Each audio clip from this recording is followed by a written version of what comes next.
And everyone here in this room should know that you are indeed loved, all of you. And each of you that are watching, however you are watching us, you are in fact loved. That is the truth of you. Welcome and thank you all for being here today.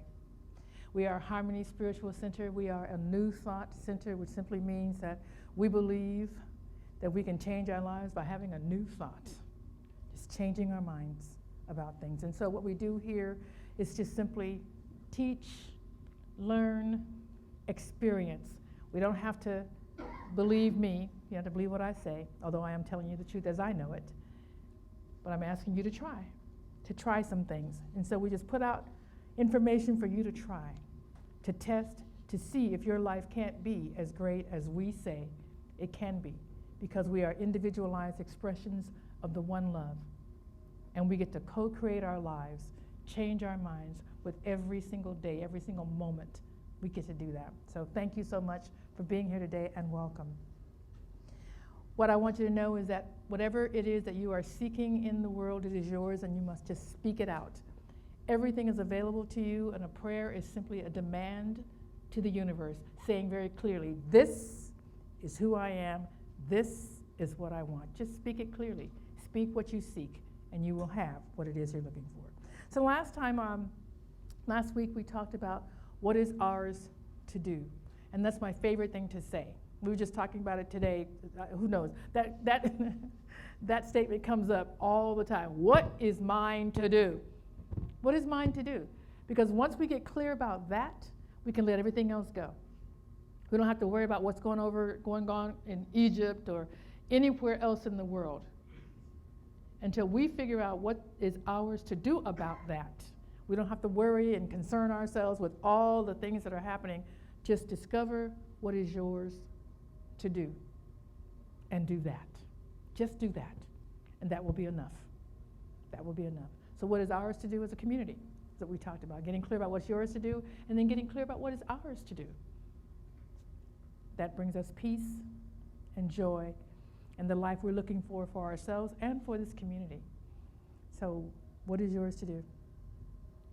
And that is based on what we value, what we have passion about, what we have courage to commit to, and what we have the energy to do. We can't do everything, but we can do something. And it's up to us to decide what that may be. And it may be time for you to take a rest. You know, sometimes we just get busy working and we just need a break. And that's okay too.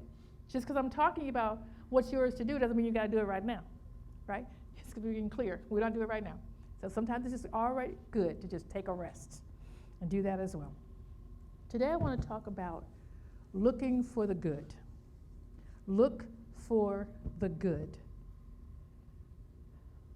And the reason I want to share that with you is because if we are individualized expressions of the one love, if we are the divine in a finite form, then it's already good.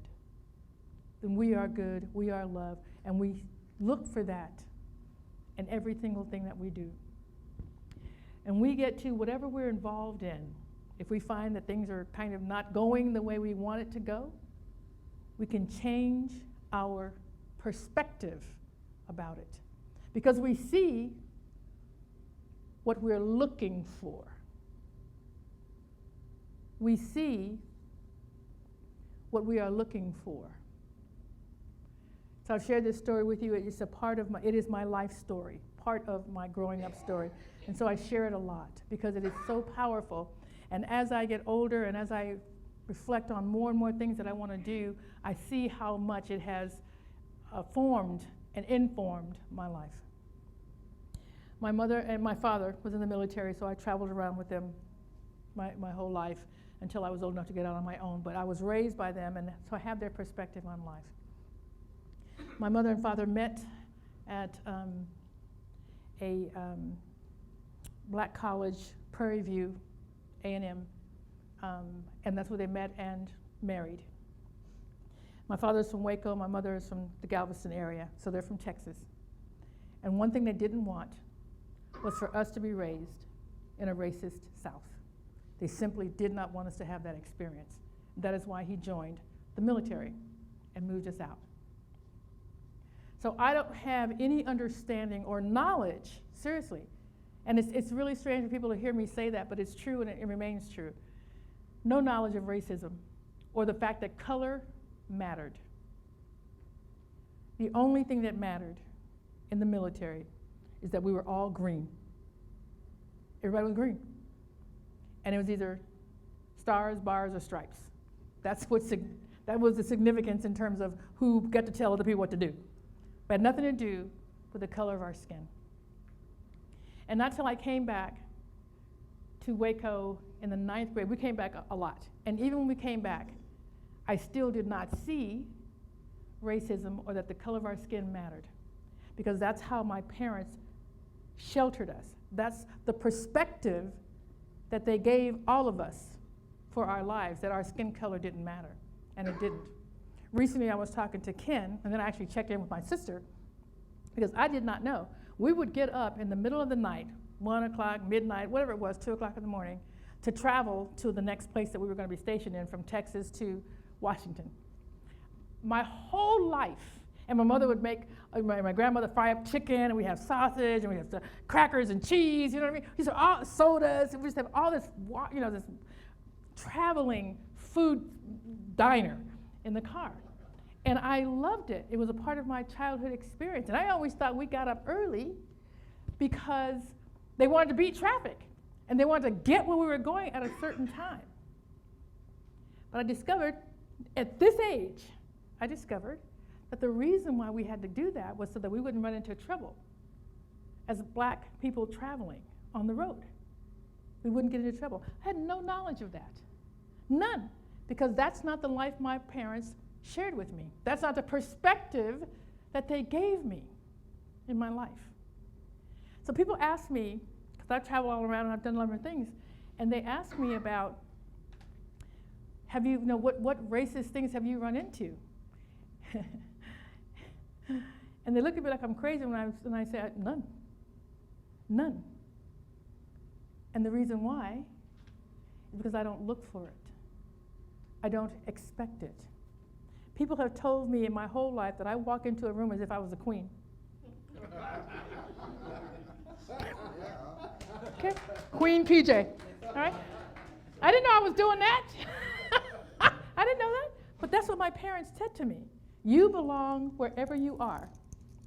You belong. And so I walk into a room like I belong. I'm not looking for people to look at me and go, you don't belong here. And even if they told me, I wouldn't believe them. What the hell are you talking about? I'm sorry. What are you talking about? What do you mean? Why don't I belong here? I sing as good, or whatever it is, you know what I mean? I just don't have it. I don't have it in me. I don't have it in me now. Because that's my perspective. What's your perspective on life? That's all I'm bringing that up for. What is your perspective? What do you expect to see? What do you expect to find? Here's what I can tell you, who you are and what you can expect. You are children of God. We are connected. We belong to one another. You are love and loved. You belong anywhere you go. And walk into a room like you know that. I don't care what anybody says. I don't care what the appearance is. I don't care what it appears like or what it looks like. You belong, and you walk into whatever room or go wherever you're going or do whatever you're doing, confidently expecting the love that is in you to connect with the love that's in somebody else. Because we're all individualized expression. The love is there. Expect it. Confidently expect it. So we get to change our perspective. And we find ourselves in the middle of something. It's fairly easy because our perspectives come from, like I said, my perspective on race came from my parents' perspective on race. And they've always had it. And they showed up that way. Anywhere we were, our house was filled with people. Not black, not white, not Indian or Asian, people. I didn't know the difference in that until later, seriously. I think I shared with you or shared with someone At 21, I was 20. Wait, my girlfriend was 21, I was 19. She was 21, I was 19.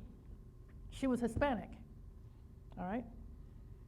So I wanted to go to a club, and she wasn't going to go, so both of us said, well, I'll just use your card. And so she said, okay, great. So she gave me her driver's license. Now, it turns out I didn't have a chance to go because I was just tired, I didn't want to go. So we worked at the bank, so I came back to the bank that next morning, and she said, how'd it go? I was too tired, I didn't want to go. But another woman, an older woman, was listening to the conversation. She's looking at the two of us. And she said, I'm sorry, let me just understand this. So you gave her your driver's license, and you thought that you could get into the club with her driver's license? I said, yeah. And she's looking at us both back and forth, and she goes, and neither one of you saw a problem with that? Yeah. And we look at each other like, no. What problem? So neither one of us, we thought we looked alike. We thought we looked alike. I'm 19 and she's 21. That's our perspective. Okay? Now, if I tried to get in there with that license, the guy probably would have let me in because he probably would have thought I was retarded. But, but your perspective is based on how your experiences, how you were raised, what your thoughts are, and you can change them anytime. That's the power of who we are and what we believe. Change your thinking, change your life. And I know that when I'm involved in something and I'm having it appears that there's a conflict. It appears there's a conflict. I can, because what do we have in charge of? Our own thoughts, emotions. That's the only thing we have in charge of. I can look and say, okay, PJ, what are you looking at? What are you seeing? I'm seeing someone that's just like me, that is a lovely person, that is beautiful and loved. Okay, so what's the conflict? Nothing. Let me just listen. Let me just stop. Let me stop thinking about what I want and listen to what they're actually saying and find the love there. We get to do that anytime, anywhere. Anytime, anywhere, and it is powerful. We just stop thinking about what we want and actually listen and love someone else and see the divinity in them. It's there. It's there. I don't care what they look like and how it appears things are. The truth is always there. It's always there for us to see. So, what are we looking for? When I'm looking at something, am I trying to be right? Am I trying to get them to change their mind? Or am I simply wanting to understand and love? What are you doing? What are you doing? You can ask that question, and none of it's right or wrong, it just is. And if you want a different experience, these are the questions you can ask yourself. That's all. That is all. So, this from The Science of Mind, page 189, if you want to look it up. The one practicing truth, which is what we do, practice the truth. What we see. We're all connected through the divinity that's in each one of us. We are individualized expressions. That's the truth. And so the good is there always. The one practicing this truth must see beyond the appearance to that which is basically perfect. It's already perfect. We look at perfection in people. Our work is best done in quiet expectancy and calm confidence, as serenity is what Bill was talking to us earlier. The results rest in the eternal law of good, the eternal law of God. The results rest in that, and that's what we confidently rest in. That's all we're doing. So just one more story about perspective. So I was working at this place. It was called the Youth Training School. We called it YTS, or TS for those in the know. And I was working a late shift, midnight to, or late to early morning. I was going to school and I need some extra money, and you could just do your homework and stuff on the night shift because the kids are all asleep, so no problem there. And there's two of us. There's a big hallway split down. There's rooms down this way, rooms down that way, and then another hallway, rooms. So each of us, so two people, and each of us will just go down the hallway, make sure nobody's, everybody's awake, nobody's suffocated or whatever. Right? How many people sleep under covers? Who knows? And so, or that somebody not in somebody else's room. So the deal is, at least one of us has to stay awake. All right? It's a simple rule, which we did not follow. So it was my turn to take a nap. And I wake up at the same time she does when the senior supervisor is walking through and standing over us. And he's like, and she's looking up, at me, and I'm looking up like, gosh. And he's like, listen, one of you guys have got to stay awake. Hey, come on now. Don't make me write you up. I'm like, all right, that's fine. Sorry, our bad. We got this. So he left. Anyway, so the changing shift came on the next morning. She was gone. She left before me. So the changing shift came on. And I was telling my friend Sonny, he was relieving me. I was telling about what happened, that she and I, knuckleheads, fell asleep. And he said, who was that? I said, Roberta. Roberta. He goes, who's Roberta? And I said, tall girl. She's got, curly red hair, just like Deborah Messing from Will and Grace, when she had that wild red hair. He said, I don't know any Roberta with red hair, but I do know one with thin lips. What? I'm sorry, this girl is tall with all this red hair, and you notice she has thin lips. Why? Because his thought was, and he always watched for this, that women with thin lips were difficult to work with. Women with thin lips were difficult to work with.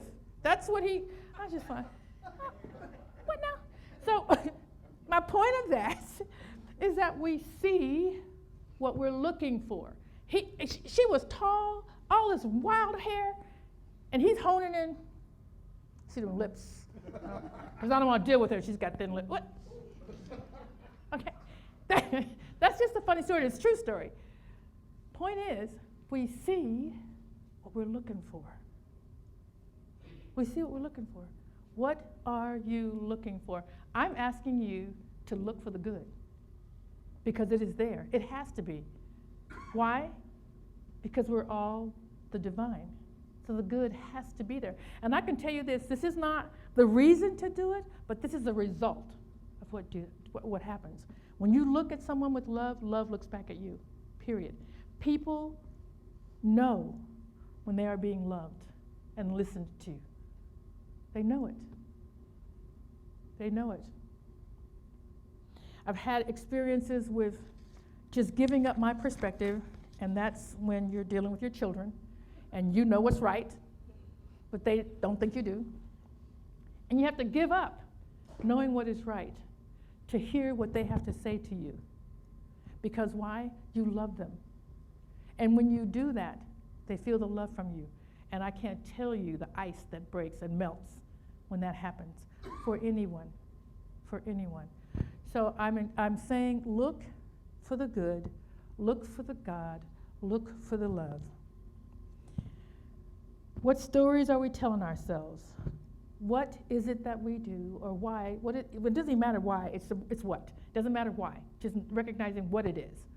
What influences what we see, and what is it that we truly want to see? What is it that we want? What do we want? And then we act accordingly when we know what that is. From the Science of Mind, again, page 142, we are all immersed in the atmosphere of our own thinking. We are immersed in that. We're talking to ourselves all the time, which is the direct result of all we have ever said, thought, or done. Our thoughts attract what is like itself and repels what is not. This is the law of attraction. We attract the people, the places, the circumstances, the opportunities that are in line with our dominant thinking, not our random thinking. Not, oh, what color is that? Oh, is that a blue? Oh, the sky is blue. Not those thoughts. The thoughts that we think all the time. That every time we show up for something, we have that same thought about it. Those thoughts. Whatever you're thinking about something consistently is what you're going to always get. If you want to get something different, think something different. It's as simple as that, because our thoughts are powerful. Our thoughts are powerful. So what are the action steps? What am I asking you to do? 3 things. It's always 3 things, because 3 things we could hold, right? Decide to listen to your own stories. What are you telling yourself? Well, what are these stories? I was awakened to the story that I was telling myself about why we were traveling late at night. It doesn't change who I am or how I feel about what I feel about race in this country. I feel like in my life, I get to determine what it is I'm going to see when I walk into the room. I see that I am a worthy and lovable person, and I confidently expect to be accepted and feel loved and worthy by the people that are in that room. That's what I think. And having understood the truth just gives me a perspective, one, on history, and two, on what my parents did. That was an amazing thing. To raise children that didn't see racism from people who lived in the middle of it, that is an amazing thing. And I so appreciate it. And I really wish they were alive for me to now say, Mom and Dad, my God, I see what you did. It's too late. They're gone. They left way too early. But I know now. And I can pass it on to my grandchildren and others of what they did. It was an amazing thing. And I and my siblings benefit from that. We benefit from that by having a better life. So decide to listen to your own stories. Number two, question the story. What is this story I'm telling myself?